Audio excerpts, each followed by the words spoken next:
घुमट हे गोव्याचं पुरातन असं वाद्य आहे. ज्या माठातून घुम असा आवाज येतो ते घुम माठ, म्हणून हे घुमट. तर वादनच नाही तर घुमट आरत्यांचे लेखनही तुम्ही केलं आहे. हो, ती आपण जेव्हा लिहायला घेतो त्या देवीचा, त्या देवांचा संपूर्ण रूप तुमच्या मनात आणि हृदयात कोरलं गेलं जातं. स्वरांची गर्भकूड आणि भक्तीची मोनी चाल.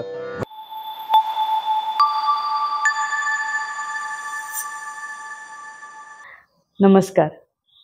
आज या प्रसन्न अशा सकाळी मी संत सोयरोबानाथ आंबिये यांच्या पालघी येथील जन्मस्थानी आहे. अंतरीचा ज्ञानदिवा मालवू नको रे अशी शिकवण संत सोयरोबानाथ आंबिये यांनी जगाला दिली. गणेश चतुर्थीचा सण आता जवळ येत आहे आणि गणेश चतुर्थी हा गोवा आणि कोकण प्रांतातील एक सगळ्यात मोठा सण. गणेश चतुर्थी म्हटली की माझ्या मनात एक आठवण नेहमीच ताजी होते. आम्ही लहान असताना गणेश चतुर्थी जवळ आली की काही 10-15 दिवस अगोदर गावातील तरुण मुलांचा एक गट घुमट आरत्यांचा सराव करायचा. घुमट आरत्या जरी स्पष्टपणे ऐकू येत नसल्या तरी दूरवरून घुमटांचा तो आवाज मात्र स्पष्टपणे आमच्या घरी ऐकू यायचा आणि तो आवाज आजही माझ्या मनात घर करून आहे. घुमट हे गोमंतकातील एक पुरातन लोकवाद्य आहे. त्याचप्रमाणे घुमट हे गोव्याचं राज्यवाद्यही आहे. घुमट वादनाची ही कला गोव्यात अधिक वृद्धिंगत व्हावी यासाठी जे अविरत कार्यरत असतात अशा एका घुमट वाद्य कलाकाराला आणि प्रशिक्षकाला आज आपण भेटणार आहोत. आज आपल्या सोबत आहेत गोव्यातील नामवंत घुमट कलाकार आणि प्रशिक्षक श्री सूरज पिंगे सर. नमस्कार. नमस्कार. नमस्कार. खूप स्वागत. धन्यवाद. नमस्कार. पिंगे सरांनी आतापर्यंत 200च्या वर घुमट आरत्यांचं लेखन केलं आहे. त्यांना चाल दिली आहे, ते तालबद्ध केलं आहे. त्याचप्रमाणे 20च्या वर घुमट आरती मंडळांना ते सध्या मार्गदर्शन करत आहेत आणि त्यात बाल, महिला आणि पुरुष घुमट आरती मंडळांचा समावेश आहे. हो, खरं तर सर्वप्रथम मी धन्यवाद तुम्हाला म्हणतोय. तुमचे आभार. ह्या पवित्र स्थानात संत सोयरोबानाथ आंबिये यांच्या ह्या पादुकाजवळ ही मुलाखतीचा योग तुम्ही घडून आणलात, त्याच्याकरता शतशः नमन. धन्यवाद. घुमट हे गोव्याचं पुरातन असं वाद्य आहे. हो, आणि त्या वाद्याच्या इतिहासाबद्दल आम्हाला तुमच्याकडून जाणून घ्यायला आवडेल. हो, नक्कीच. हे वाद्य बघा तुम्ही. ह्या वाद्यात अक्षरशः सृष्टीचाच वास आहे. बरोबर. मातीचं मडकं, मातीचा माठ, जनावराची कातडी, त्याच्यावर नारळाच्या सुमाने बांधलेलं हे त्याच्यावर आवरण. बरोबर. अक्षरशः सृष्टी ह्या वाद्यामध्ये आहे. ह्या वाद्याची तशी इतिहासात कुठेही नोंद नाही आहे, लिखित नोंद नाही आहे की ह्या वाद्याचा उगम कुठून झाला असेल. आपण असं म्हणू शकतो की पूर्वीच्या काळी जे आमचे पूर्वज होते त्या पूर्वजांनी आपल्या सभोवताली जी सृष्टी आहे त्या सृष्टीतूनच ह्या वाद्याची निर्मिती झाली आहे. तुम्ही बघा, कुंभाराकडून त्यांनी मडकी घेतली, एका जनावराची कातडी त्यांनी त्याच्यावर लावली आणि त्याच्यानंतर त्याच्यामधून जो आवाज येतो, तुम्ही जर घुमट वाजवलं त्या घुमटामधून एक, हा बघा घुम, आम्ही याला घुमी म्हणतो. ही जी घुमी आहे, हा जो आवाज आहे घुम, आणि माठ, ज्या माठातून घुम असा आवाज येतो ते घुम माठ, म्हणून हे घुमट. समेळ, ही समेळ जी समीची मेळ करून देते म्हणून ती समेळ. पण त्याला आपण शामेळ, समेळ, शामोळी असं पण म्हणतो. पण जर तुम्ही शास्त्रोक्त पद्धतीने जर त्याचं नाव उच्चाराल तर मी त्याला समेळ म्हणतो, कारण समीचा मेळ हे वाद्य घडवून आणतं, म्हणून ती समेळ. या वाद्याचा असा उगम झाला असेल की आदल्या काळी पूर्वजांकडे मनोरंजनाचं साधन काहीच नव्हतं. बरोबर. आपल्या सभोवताली जे काही आहे त्याच गोष्टींचा वापर करून आपलं स्वतःचं मनोरंजन करावं. ह्या संगीतमय वाद्यांचा वापर करून देवदेवतांच्या पायाकडे सेवा करावी आणि त्या सेवा दृष्टीने या वाद्याची निर्मिती झाली असं मी म्हणतोय. खूप छान सर. म्हणजे आमच्या पूर्वजांनी जे काही माफक जी काही साधनं असतील त्याचा वापर करून हो. जे वाद्य बनवता येईल हो. ते हे घुमट. तुम्ही या कलेकडे कसे आकर्षित झालात? सुंदर प्रश्न आहे. धन्यवाद हा प्रश्न विचारल्याबद्दल. माझा जन्म पणजीत झाला, पणजी शहरामध्ये, पण माझं मूळ घर पीर्ण गावात आणि माझा आजोळ तळावली फोंडा. माझे बाबा पीर्णमधून आणि माझी आई तळावली फोंडा या गावातून. माझ्या गावी, मूळ गावी म्हणजेच पीर्णमध्ये चतुर्थी माझ्या मूळ घरात होते. चतुर्थी पीर्णमध्ये होते. माझे काका म्हणजे माझ्या वडिलांचे सर्वात मोठे बंधू स्वर्गवासी तुकाराम पिंगे त्या काळी घुमट वाजवायचे. आणि बारदेजमध्ये उभे राहून आरती करायची पद्धत आहे. आणि उभे राहून घुमट असे गळ्यात घेऊन त्याच्यामध्ये तो ताल वाजवणं आणि ते जोश असा दिसतो की तुम्हाला असं वाटतं की एक आद्य पुरुष ते घुमट गळ्यात घालून अक्षरशः नाचतोय. घुमटाच्या तालात ती आरती केल्यानंतर त्याच्यामध्ये जी वातावरण निर्मिती होते ती सुंदर होती आणि ती आकर्षक होती. लहानपण माझं चतुर्थीच्या काळात हे बघण्यात गेलं. त्याच्यानंतर माझं शिक्षण 10वी नंतर 11वी आणि 12वी माझ्या आजोळी झालं, माझ्या मामांच्या घरी झालं. श्रावणाच्या दिवसात प्रत्येक घराघरात ही अशी तालीम चालू होती आणि ते घुमटांचे बोल, ते घुमटांचे ताल कानावर पडायचे. कारण प्रत्येक घराघरामध्ये तुम्ही आता इमॅजिन करा की आपण इथे बसलो आहोत आणि ह्या घरामध्ये घुमट वादन चालू आहे, त्या घरामध्ये घुमट चालू आहे, वादन तालीम चालू आहे आणि तुमच्या कानावर पडतंय. आणि असं वाद्य आहे जे आकर्षित करतं. या वाद्यात एक सुंदरता आहे, ते आपलंसं करून घेतं. मी आकर्षित झालो आणि नकळत माझी पावलं त्या घराकडे गेली आणि तिथे घुमट आरतीचं वादन तालीम चालू होती. मी तिथे उभा राहिलो 5 मिनिटं आणि बघत राहिलो. आता त्या गावचा मी भाचा तू गावचं भाचो यो बस असं म्हटलं आणि मी तिथे बसलो आणि त्यांच्यात मी एकमग्न होऊन त्यांच्यामध्ये ह्या घुमटाला मी जवळून बघितलं. ते जवळून मी एक्सपिरियन्स केलं आणि तो अनुभव काहीतरी वेगळाच होता, दैवी होता. आणि त्याच्यानंतर जे घुमट माझ्या या हृदयाला चिटकले आहे ते अजूनपर्यंत तिथेच आहे. म्हणजे हृदयाच्या आत गेलंय, ते माझ्या रक्तात आता वाहतंय. ते हे वाद्य आहे आणि ते आजतागायत आजपर्यंत या वाद्याची मी सेवा करीत आलेलो आहे. अशी माझी सुरुवात झाली. खूपच सुंदर सर. म्हणजे अगदी हृदयात जवळ नाही तर हृदयात या वाद्याने तुमच्या स्थान मिळवलं आहे. हो. आणि ही कला म्हणजे जणू तुमचा श्वास आहे. हो. तर फक्त वादनच नाही तर घुमट आरत्यांचे लेखनही तुम्ही केलं आहे. हो. तर त्यातला एखादा अनुभव? डेफिनेटली. जसं तुम्ही म्हणालात की हे वाद्य हृदयाच्या आतमध्ये जाऊन तुमच्याकडनं ते काढून घेतं. हे एकमेव वाद्य आहे जे आम्ही हृदयाला असं अलगद धरून वाजवतो. तुम्ही बघा, प्रत्येक वाद्य शरीराच्या जरा असं पुढे असतं आणि त्याच्यानंतर त्याचा वादनात वापर केला जातो. व्हायलिन एक वाद्य आहे, व्हायलिन आपण असं धरून वाजवतो. घुमट हे असं एकमेव वाद्य आहे जे आम्ही हृदयाला असं धरून वाजवतो. एकदम जवळ धरून आपण हे वाद्य वाजवतो आणि हृदयाचा ठेका ह्या वाद्याशी एकरूप होऊन आपण त्याच्या तालाची निर्मिती होते. आता तुम्ही विचार करा की हे असं वाद्य आहे जे हृदयाशी जोडलेलं आहे आणि हृदयाला लागून आपण वाजवतो. त्या वाद्यामध्ये जेव्हा आपण ती संगीत निर्मिती होते ती किती सुंदर असेल.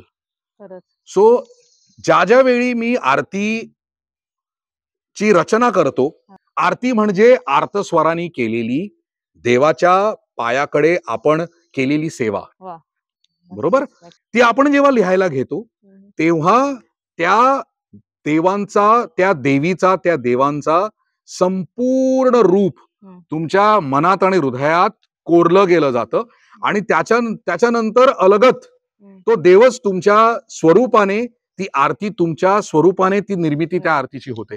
आतापर्यंतचा माझा अनुभव असाच आहे. मी माझ्या प्रत्येक विद्यार्थ्याला सांगतो, बाल असो, महिला असो, पुरुष असो, की बाबा रे, एक बुक आणि पेन तुम्ही घेऊन बसा, तुम्ही लिहा मी जे सांगतोय. मी लिहून आणणार नाही. मी तिथे गेल्यानंतर माझा जो विचार आहे तो मी तुम्हाला म्हणून दाखवेन आणि त्याच्यानंतर त्याची निर्मिती होते. आणि मी एक सांगतो की आता टेक्नॉलॉजीमुळे तुम्हाला रेकॉर्डिंग सिस्टम मोबाईल मध्येच आहे. तुमच्या मोबाईलमध्ये रेकॉर्डिंग सिस्टम आहे. एक मोबाईल रेकॉर्डिंग मध्ये चालू ठेवा. जे विचार माझ्या मनात येतील जसं जसं माझ्या मनातून त्या आरत्यांची चाल ते शब्द येतील ते रेकॉर्ड होऊ दे आणि त्याच्यानंतर त्याची निर्मिती अलगद होऊन जाते. अरे. ते दैवी आहे हो. ते खरंच दैवी आहे. ती एक एक देवाची माझ्यावर ती तो वरदहस्त आहे आणि त्या दैवी वरदहस्तामुळे माझ्याकडून ही सेवा होते. हे माझं भाग्य आहे. ही कला तुमच्या किती जवळ आहे हे तुमच्या प्रत्येक शब्दातून जाणवते मला आणि खरंच हे खरंच दैवी आहे. कारण इतक्या म्हणजे 200च्या वर आरत्या तुमच्या हातून लिहून झाल्या. लिहून म्हणणार नाही मी, पण तुमच्या हृदयातून त्या आल्या. तर काही गाजलेल्या आरत्यांपैकी एक दोन आम्हाला ऐकवलं तर बरं होईल. आहेत, बऱ्याचशा आहेत. सर्वप्रथम मी हा गजर आहे, आरती नाही. एक गजर निर्मिती माझ्याकडून ती सेवा होती. देव बोडगेश्वर, म्हापशाचा राखणदार, गोमंतकाचा राखणदार, त्या बोडगेश्वराचा गजर माझ्याकडून त्या गजराची निर्मिती झाली आणि तो गजर प्रत्येक गोव्याच्या कानाकोपऱ्यात पोचला. तो कोकणीमध्ये सर्वप्रथम कोकणीमध्ये गजर तो मी रचला होता.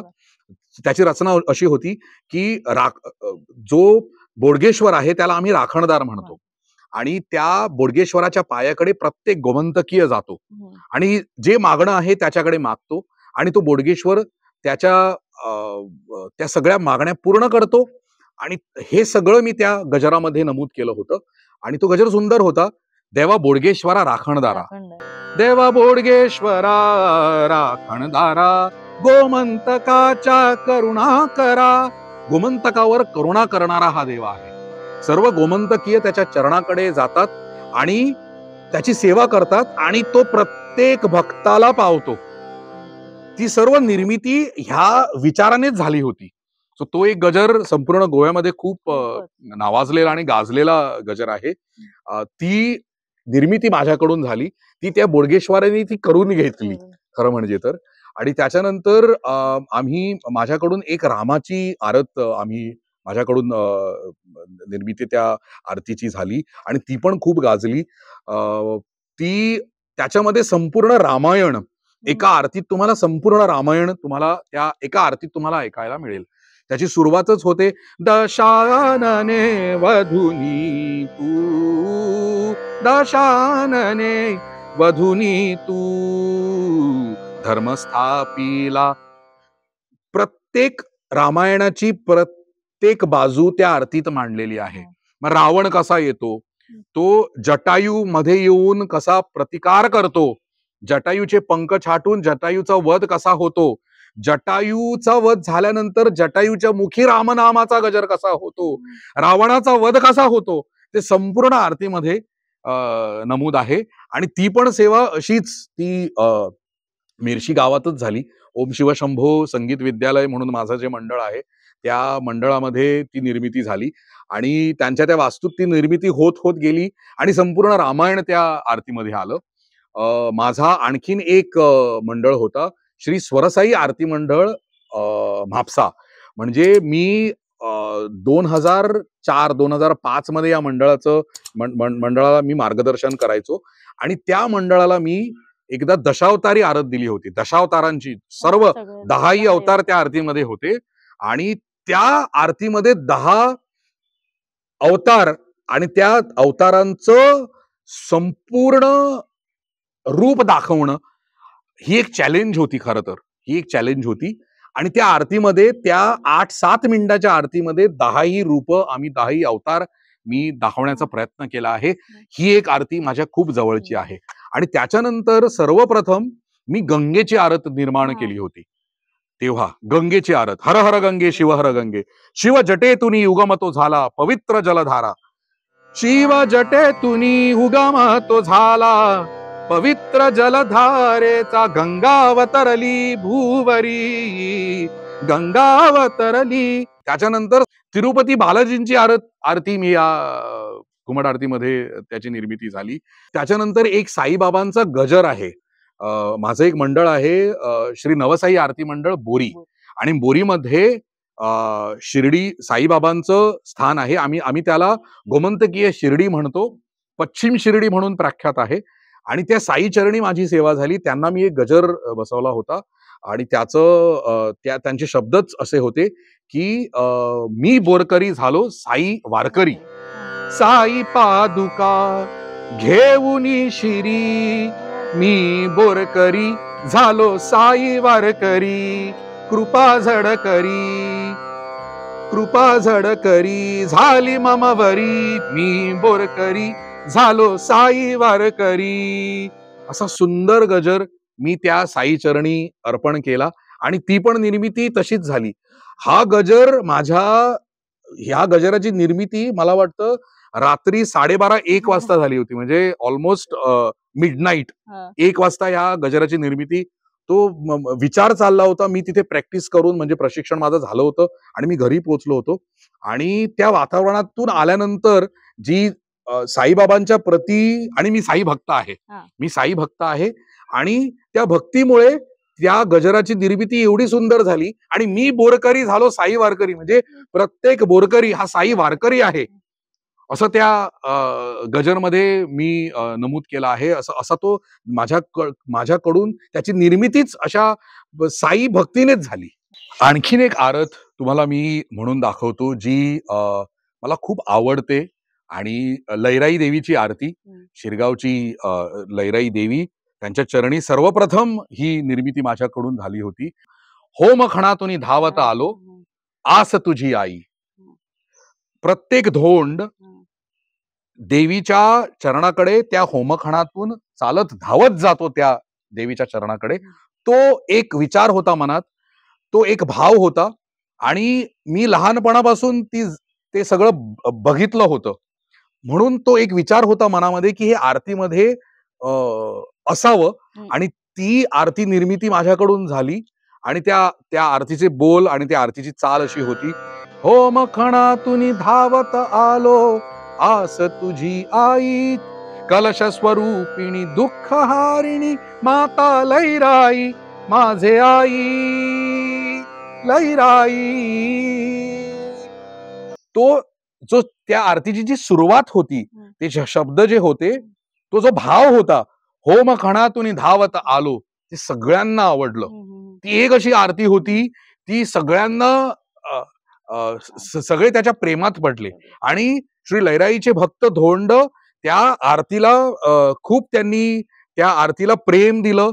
ती आरती गोवाभर गोमंतकीय सर्व तळागाळात पोचली.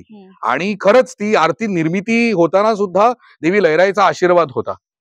खूपच सुंदर सर. मला आज या गोष्टीचा खूप आनंद होतोय की ह्या आरत्या ज्या तुम्ही आता काही गाऊन दाखवल्यात त्या इतकी वर्ष आम्ही ऐकतोय, पण त्याचे निर्माते खुद्द माझ्या समोर आहेत, याचा मला खरंच खूप आनंद होतोय. एक लक्षात आलंय सर की तुम्ही या ज्या आरत्या लिहिल्यात सगळ्या वेगवेगळ्या देवतांसाठी लिहिल्या आहेत. मग त्या सगळ्यांचं स्वरूप, त्यांच्याबद्दलचा सखोल अभ्यास निश्चितच करावा लागला असेल. त्याबद्दल म्हणजे तो व्यासंग तुम्ही कसं ते जमवलं ऐकायला आवडेल. हो, प्रत्येक देवदेवतांची आरती आपण जेव्हा त्याची रचना करतो, त्या आरतीमध्ये शब्द जे आपण वापरतो, आरती म्हणजे देवदेवतांचं केलेलं सुंदर वर्णन, देवदेवतांचं रूप त्या आरतीमध्ये आम्हाला भासतं, त्याचा भास होतो. बरोबर. तुम्हाला एक उदाहरण देतो. जेव्हा मी महिषासुरमर्दिनी हे वाक्य जेव्हा माझ्या मुखातून त्याचा उच्चार होतो, तुमच्या समोर महिषासुर मर्दिनीचंच रूप येईल. महिषासुर तिच्या ज्या देवीच्या शक्तिरूपिणीच्या पायाकडे आहे, त्या महिषासुराचा वध झालेला आहे, आणि ती उग्र रूपाने रुद्र रूप घेऊन त्या महिषासुराचा वध करत आहे. हा सगळा भाव त्या आरतीमध्ये जेव्हा आपण सादर करतो, त्या आरतीमध्ये पण त्या आरतीचं रूप उग्र होतं. त्या आरतीचं वादन रुद्र रूपाने वाजवावं लागतं. त्या आरतीचं स्वरूप रुद्र उग्र होतं. आणि ती आरतीचा जो संपूर्ण भाव आहे, ती आपण जेव्हा ऐकतो, ते संपूर्ण स्वरूप तुम्हाला तसं ऐकायला मिळेल, कारण ती महिषासुरमर्दिनीची आरती आहे. आता आपण देवीची 3 स्वरूपं आहेत. बरोबर. शक्तिरूपिणी, ज्ञानरूपिणी आणि समृद्धी म्हणजे महालक्ष्मी. ज्ञानरूपिणी सरस्वती मातेची आरती जेव्हा आपण सादर करतो, जेव्हा आपण त्याची निर्मिती करतो, ती संकेतबद्ध असावी, म्हणजेच त्याच्यामध्ये मृदुता असावी. रुद्र उग्र रूप नाहीये सरस्वती ज्ञानदेवीचं. शारदेचं रूप सोज्वळ सुंदर आहे, शुभ्र. शुभ्र वस्त्र, बरोबर. सो ती निर्मिती होताना ह्या बाजू तुम्हाला ह्या सगळ्या बाजूकडे लक्ष ठेवावं लागतं की सरस्वतीची आरती जेव्हा निर्मिती होते त्या सरस्वती देवीची आरती जेव्हा आपण त्या आरती बसवायला आपण घेतो, ती रचना करायला जेव्हा आपण घेतो, ती त्याच स्वरूपाने त्या अनुषंगाने झाली पाहिजे. त्या देवीचं स्वरूप त्या आरतीमध्ये दिसलं पाहिजे. तुम्ही गणपतीची आरती घ्या, सगळ्यात आवडता देव गणपती, बरोबर. सो ते लंबोदर रूप, ते सुंदर पितांबरून नेसून आलेलं तुमच्या समोर रूप, ते सोज्वळ रूप त्या आरतीमध्ये त्याची ती बाजू तुम्हाला मांडावी लागेल. त्याच व्यतिरिक्त जेव्हा तुम्ही शिवशंकराची आरती म्हणता, शिवशंकर ज्याने विषप्राशन केलं, संपूर्ण संसार, संपूर्ण ब्रह्मांड तारक आहे शिवशंकर, त्या शंकराने जेव्हा विषप्राशन केलं तेव्हा त्यांचं तो जेव्हा तांडव नृत्य करून जे रूप आपलं दाखवतो, ते रूप जेव्हा तुम्ही आरतीमधून जर तुम्हाला ते मांडायचं आहे, ते तसंच तुम्हाला तांडव रूपी आरत करून तुम्हाला ते रूप त्यांचं तुम्हाला दर्शावं लागेल. नाहीतर ती आरत तुम्हाला, त्या शंकराची आरत तुम्हाला भासवणार नाही. प्रत्येक देवदेवांची आरती त्या अनुषंगाने तुम्हाला बसवावी लागेल. त्याच्याकरता वाचन पाहिजे, त्याच्याकरता त्या देवदेवताबद्दल सखोल माहिती तुम्हाला पाहिजे, त्याबद्दल तुमचं वाचन कसं आहे, तुमची आध्यात्मिक दृष्टी कशी आहे त्या देवदेवताबद्दल, ती खूप महत्वाची आहे. आणि ह्या सगळ्यांचा जेव्हा एक मेळ होतो, एकदा त्या सगळ्या विचारांचा मेळ झाल्यानंतर तुमच्या हृदयातून, तुमच्या मनातून, तुमच्या आर्त आत्म्यातून जी निर्मिती होते, ती सुंदर रूपी तुम्ही ती सादर करू शकता. ती तुमच्या मनातनं, तुमच्या हृदयातनं, तुमच्या आत्म्याच्या गाभाऱ्यातून निर्माण होणारी आरती ही सगळ्यांकडे पोचते. आता आपण बघतो हल्ली की घुमट वादनात काही बदल दिसून येतात. हो, तर त्याबद्दल तुमचं काय मत आहे? बदल हा प्रकृतीचा नियम आहे. बदल घडणं म्हणजे प्रगती होणं असं मी मानतो. माझा दृष्टिकोन असा आहे, ज्या गोष्टीमध्ये बदल होतात, पॉझिटिव्ह बदल होतात, ते बदल प्रगती आणतात. ह्या वाद्यामध्ये सुद्धा तेच झालेलं आहे. ह्या वाद्यामध्ये आज ह्या कलेच्या अनुषंगाने जे बदल घडतायत, आजचा जो तरुण आहे, आजचा बाल मंडळ, आजचा तरुण मंडळ, आजची महिला ह्या कलेकडे वळली गेलीये. ही कला आपल्या हृदयात ती साठवून ही कला पुढे ही तरुणाई पुढे नेते, ही खूप महत्वाची गोष्ट आहे. आणि जो बदल घडतोय त्या बदलामुळे ह्या कलेची प्रगती होते. याच्यामध्ये पाश्चिमात्य संगीत आलेलं नाहीये. आपण याच्यामध्ये आरती, देवांच्या आरती, देवदेवतांच्या आरती त्या आपण रागबद्ध चालीने म्हणतोय, त्याच्यामध्ये डिस्को चाल नाही येत, बरोबर. सो पारंपरिकता जवळून आपण ती सांभाळून त्याच्याशी नातं जोडून आपण पुढे नेतोय. त्याचा वाजवण्याचा प्रकार पण पारंपरिकच आहे. त्याच्यामध्ये आपण बीट्स नाहीतर ड्रम बीट्स आणत नाही आहोत, पारंपरिक पद्धतीने वाजवतोय. नवीन आरती निर्माण होते, त्याच्या व्यतिरिक्त ज्या संतांनी लिहिलेल्या आरत्या आहेत, रामदास स्वामींनी जी सुखकर्ता दुखकर्ता लिहिली ती आजपर्यंत आपण तीच म्हणतोय. त्याच्यामध्ये त्या आरतीमध्ये सुरुवात करतोय लवथवती विकराळा, त्याच्यानंतर दुर्गे दुर्घट भारी, युगे 28, या सगळ्या पारंपरिक आरत्या आजपर्यंत मंडळ म्हणतायत, गातायत. त्याची पण निर्मिती होते, त्याला नवीन चाल दिली जाते, त्याच्यामध्ये नवीन ताल येत आहेत. हा बदल जो आहे हा प्रगतीसाठी खूप महत्वाचा आहे. आणि त्या बदलामुळे आज स्पर्धा होत आहेत, स्पर्धात्मक बदल होत आहेत, आणि स्पर्धेमुळे याची प्रगती होतीये. ही खूप महत्वाची गोष्ट आहे. माझं म्हणणं एवढंच आहे की ही पारंपरिक वाद्य आहेत, हे पूर्वजांनी दिलेली ही एक आमचा वारसा आहे. ही वारशाची पालखी पूर्वजांनी आमच्या खांद्यावर दिली आहे. आपण भोई म्हणून ती पुढे नेऊया. पारंपरिकता न विसरता त्याच्यामध्ये जे बदल येत आहेत, पॉझिटिव्ह बदल घेऊया. त्याच्यामध्ये सकारात्मक बदल आपण जो घडतोय तो आपण एक्सेप्ट करूया, आणि ही जी पूर्वजांनी दिलेली वारशाची पालखी आहे ती पुढे नेऊया, एवढंच मी म्हणेन. तर ज्या प्रकारे तुम्ही रचलेल्या आरतीतून गोव्यातील प्रत्येक गावागावातील देवाला तुम्ही हाक दिली आहे, त्यांची आराधना केली आहे, त्याचप्रमाणे प्रत्येक गावागावात तुम्ही शिष्य घडवले आहेत, आणि आता शिक्षकही घडवत आहेत. तर त्याबद्दल जरा सांगा. आज संपूर्ण गोमंतकात, संपूर्ण गोव्यात घुमट आरती कला ही पुरुष मर्यादित नाहीये, एका वयोमर्यादित नाहीये. आज ज्या स्पर्धा होत आहेत त्या बाल स्पर्धा होत आहेत. त्याच्यानंतर अखिल गोमंतकीय बाल स्पर्धा, तालुका बाल स्पर्धा, त्याच्यानंतर शालेय बाल स्पर्धा, आंतर डिपार्टमेंट घुमट आरती स्पर्धा झालेली मी बघितलीये. मी स्वतःहून तिथे परीक्षक म्हणून गेलोय आणि त्यांचा जो जोश होता ह्या वाद्याबद्दल, त्यांच्या मनामध्ये जे प्रेम होतं मी तिथे बघितलंय. सुखकर्ता दुखकर्ता आम्हाला तिथे ऐकायला मिळाली. त्याच्यानंतर वेगळ्या वेगळ्या आरत्यांचं आणि त्यांचं सादरीकरण पण तेवढंच छान होतं, सुंदर होतं. म्हणजे तुम्ही आता विचार करा की ही कला गोव्याच्या कानाकोपऱ्यात पोहोचलेली आहे आणि ह्याला चांगले दिवस आलेले आहेत. ही खूप महत्वाची आणि सुंदर अशी गोष्ट आहे. आता काय झालंय की हे महाविद्यालय, हे colleges, inter higher secondary schools, प्रशिक्षकांनी ज्या आरतीची निर्मिती झाली आहे ते फक्त कॉपी करतायत आणि तिथे सादरीकरण होत आहे. म्हणजे तुम्ही ऐकल्यानंतर ती युट्यूब वर आहे, रेकॉर्डेड आहे, तुम्ही ऐकल्यानंतर ते कॉपी पेस्ट होत आहे. तुम्ही फक्त ते ऐकून कॉपी आणि पेस्टिंग होत आहे आणि तुमचं ते सादरीकरण होतंय. त्या कॉलेजेस, त्या महाविद्यालयीन स्टुडंट्स कडनं निर्मिती होत नाहीये नवीन नवीन चालींची, नवीन नवीन आरतींची. मी एक द्रोणाचार्य चषक ठेवलेला आहे राजीव गांधी कला मंदिर मध्ये, घुमट मोगी आंतर महाविद्यालयीन, आंतर उच्च माध्यमिक विद्यालयांकरता घुमट आरती स्पर्धा आता 30-31 ला होणार आहे ऑगस्टच्या. त्यामध्ये द्रोणाचार्य चषक हा मी स्वतःहून त्याची निर्मिती केलेली आहे. त्या चषकाची प्रत्येक महाविद्यालयाने स्वतःची आरती, स्वतःचा गजर हा निर्माण करावा. कोणत्याही प्रशिक्षक, गोव्याच्या कोणत्याही प्रशिक्षकाचं त्याच्यामध्ये काहीही सहभाग नसावा. त्यांनी स्वतः बसून, त्या विद्यार्थ्यांनी स्वतः बसून त्याची निर्मिती करावी, ती लिहावी, त्याला चाल लावावी, त्याच्यामध्ये ताल, त्याच्यामध्ये ते सगळे घुमटांचे बोल आणि स्वतःची निर्मिती करून तिथे आणावी. सर्वोत्तम निर्मितीसाठी द्रोणाचार्य चषक, सुंदर चषक आहे, त्याच्यामध्ये द्रोणाचार्य आहे, एकलव्य आपला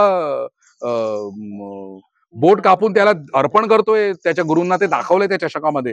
रोख स्वरूप आहे. त्याच्या व्यतिरिक्त त्यांना युट्यूबवर व्हिडिओग्राफी फ्री आहे, ऑडिओ रेकॉर्डिंग फ्री आहे, प्रमोशन फ्री आहे.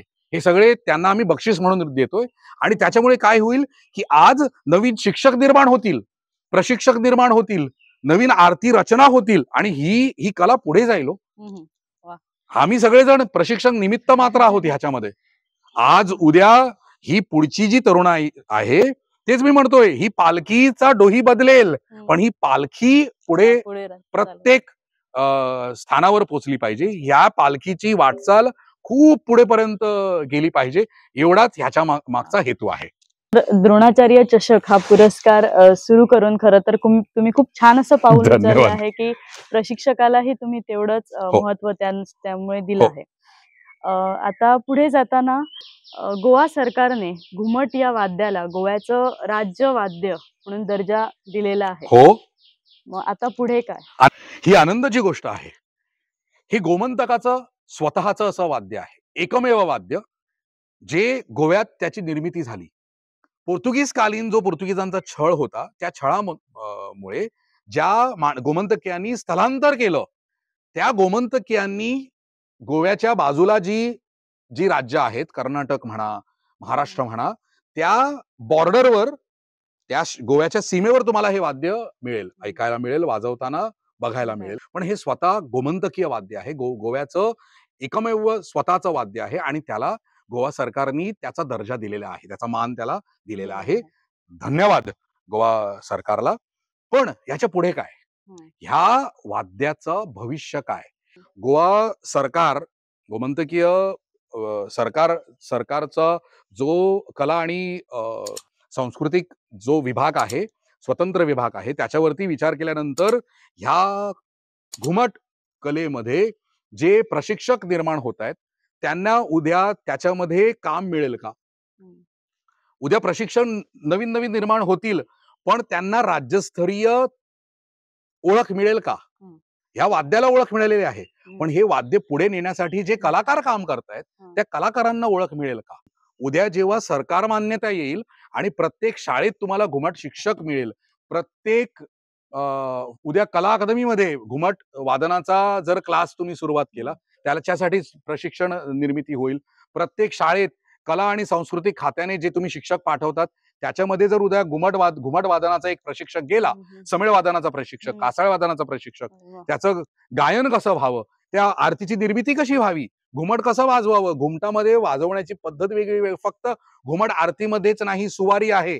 तर खरं तर पूर्णवेळ व्यावसायिक आहेत, पण आपलं रोजचं काम झालं की दररोज न चुकता त्यांची पावलं ह्या कलेकडे वळतातच. आणि मगाशी बोलताना एकदा ते मला म्हणाले की ही कला म्हणजे त्यांच्यासाठी स्वर्ग आहे. हो आहे. काही लोकांना तो इथेच सापडतो, सरांना या कलेमार्फत तो सापडतो, स्वर्ग आहे.